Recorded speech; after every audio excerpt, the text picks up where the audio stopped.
On Monday, the 19th of September 2022, the state funeral of Queen Elizabeth II occurred. In the early morning, around 4 hours before the lying in state closed, I managed to pay my respects after queuing for around 8 hours in London. I then had a place on the Mall to witness the funeral procession, and it was one of the most incredible and moving sights I'll ever see. It's been estimated that over 5 billion people watched the funeral around the world. However, to be there in London and to see the coffin with my own eyes was a powerful moment that will stay with me forever. But there has been a question that has been circulating since the Queen was laid to rest, and it was, why was the Queen's coffin lead-lined, when this was a rather old tradition? Join us today as we look at this, and to support our channel, please make sure to subscribe. The Queen's coffin was moved several times before it travelled to London, and the journey was very moving. The monarch's body moved from Balmoral to Edinburgh for a solemn procession, before it rested at St Giles Cathedral, before it was then flown down to London to Buckingham Palace. It was then transferred to Westminster Hall, where it lay in state for 4 days, with hundreds of thousands of people, including myself, paying their respects. Everyone queued throughout the night to do this, but the Queen's coffin was very heavy for the pallbearers and the bearer party to carry.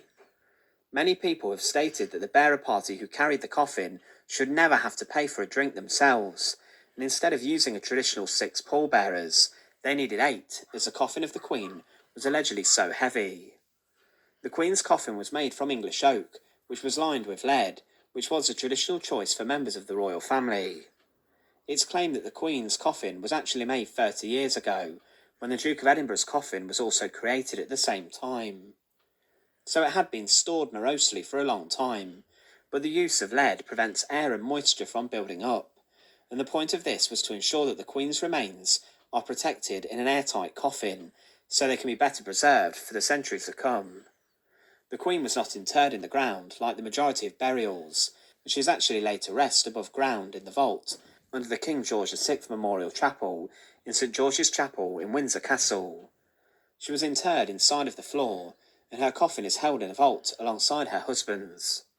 A funeral director stated that, "My understanding is that the Queen and all members of the royal family have coffins made whilst alive, so there is no delay, the coffin is there. Most people are buried underground. If you have a coffin vault or a family chamber in a church, then that coffin remains above ground and open to the elements. A sealed coffin is very important."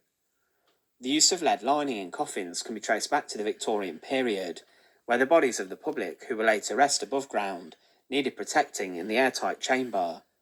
But with this, the coffins were very heavy and considerable to move. Winston Churchill also had a lead-lined coffin, so it wasn't just exclusive to the royal family. However, lead-lined coffins are considered to be used for someone with incredibly high social standing. It also depends on the funeral directors and if they can actually source them.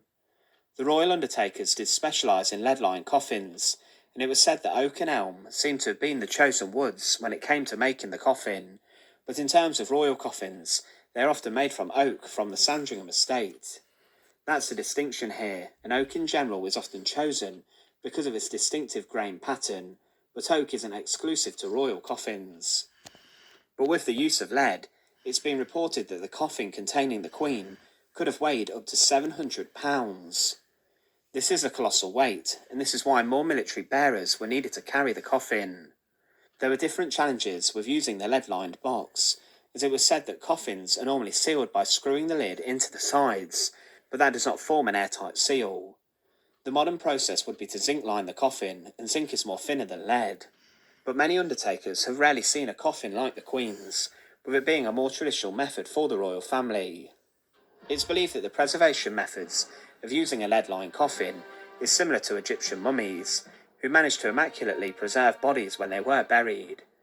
It was said that the embalmed corpse of King Edward I, which was inside a lead-lined marble sarcophagus, when opened 400 years after his death, was relatively intact and well preserved, even 4 centuries after his death. But the Queen's funeral and her procession was incredibly moving. To see the crown and the orb and sceptre on her coffin, as well as a standard, was a sombre moment in history. For over 70 years she reigned, and for many was the only constant that lots of people had throughout their whole lives. As we move into the reign of her son, King Charles III, There is a significant degree of uncertainty in Britain, which the nation has not seen for a very long time. Thanks for watching. To support our channel, please make sure to subscribe. And once again, thank you so much for watching. Oh no,